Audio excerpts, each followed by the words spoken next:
So, for those of you who really want an advanced challenge and you want to make the most immersive digital escape room that you can, um, like my beginning escape room, I'm going to show you how to do that.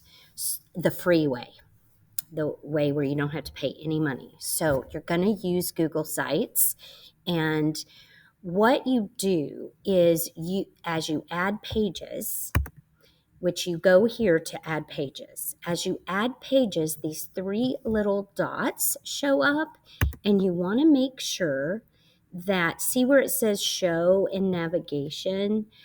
What it used to say was hide from navigation, and you want to be sure that you click hide from navigation, because if you have it show, notice they could get to it by clicking on the link up here, and you don't want them to be able to get to it unless they get the right code.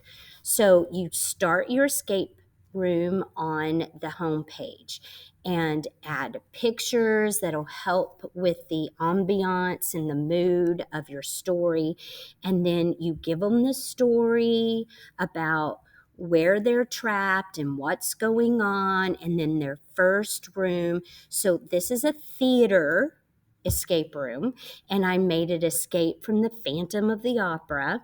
And so the first room they're in is you must escape the lobby. And then just to show you, then they have to escape the dressing room, the green room, the costume shop, the stage, and then In the Darkness is the last place. So they're trying to get out of this theater where they're trapped before the Phantom of the Opera gets them. And so you have to use a combination of Google Sites with Google Forms to make this work, because it's your Google Forms where you can control the codes. So here is what the students see. And if you notice on the form, here's the puzzle, and up above, this tells them, to click on this link in the lobby, and you continue the story. Make sure your story is always continued. So they would click this to go to the puzzle. And then, of course, they would make a copy so that they could write on it, or they could move the things and nobody else could see it. And so here you continue your ambiance and your mood, and you show them what you want them to do. This is a matching one. And then when they go back, they would put in the correct code. And if they have the correct code, when they push next, this is the important part. You continue your story, but notice what it says. It tells them to click on this link. This is the link to the next page of your Google site where you have your escape room. They can only see it and click on it if they get the right code. But notice what it says. Do not push submit at the bottom of this Google form. If they push submit, then they're not pushing the code. So you don't want them to submit any of these Google Forms. These Google Forms are just to make sure they have the right code. So when they push on this, it takes them to the next page, just like it did you in the mission escape room that I did for you. Now, there's a couple of things that you have to do on the forms, okay? First of all, when you have a form where you've done this, notice here is the link for the next page on your Google site for the escape room. You have to go to settings just in case, because remember, these are kids. And under presentation, you need to change the confirmation message just in case they click submit, because you don't want a bunch of problems.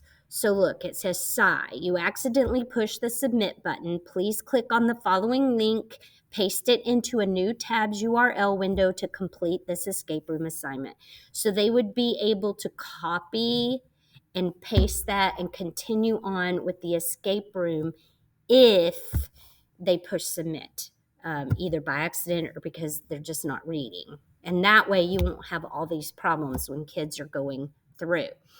The other thing I want to caution you about is your very last Google form, whatever that is. That's the one that you have to be sure and ask them for their name on the form so that you can give them a grade for completing the escape room. Okay, so make sure on the last form you ask for their name. Don't forget that. And then when it's finished, you tell them a whole bunch of times, submit this one, this one needs to be submitted. You got to submit this. Because if they don't submit it, you can't see who completed this form.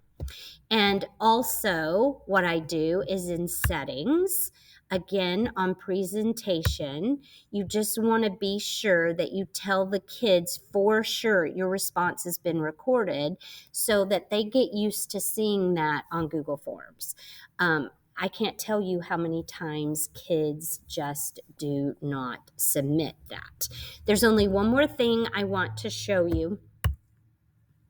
When you go to another page, when you first make another page, create another page, and then you tell it to hide it and all of that stuff, you have to publish your Google site before it will give you a link. And it'll give you that error message. Then right here, this little icon that looks like a paperclip, that is where you get the link to this page. And you would copy that link, and that's the URL that you put on your Google form if they get the correct code to continue. So I just wanted to give some of you who are ready and wanted the challenge of doing a really awesome, immersive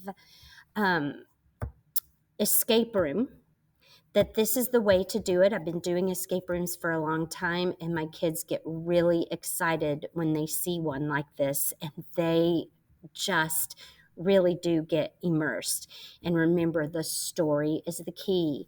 Remember to take time to tell the story and give the adventures, and also give the conflict, what's coming to get them, or who do they have to save.